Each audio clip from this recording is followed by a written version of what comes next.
Merhaba arkadaşlar, kanalımıza tekrardan hoş geldiniz. Sizler için yepyeni haberler hazırladık. Bergüzar Korel, imkanı olan Londra'ya gelsin sözlerinden sonra gelen eleştirilere tiye aldı. Arka planda çocuklarım var.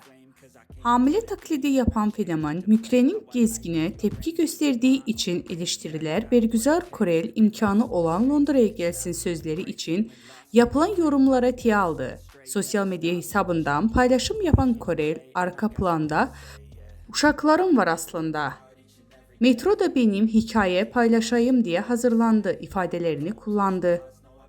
Üç çocuk annesi Bergüzar Korel, TikTok üzerinde hamilelik ve doğum yaparak videolar yayımlayan trans fenomen Mükrem Gezgin'in tepki gösterdi. Londra ve İstanbul arasında mekik dokuyan Korel, imkanınız varsa gelin dediği gelen eleştirilere cevap verdi.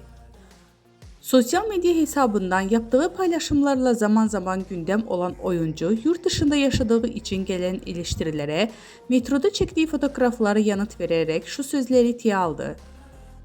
Fotoğrafların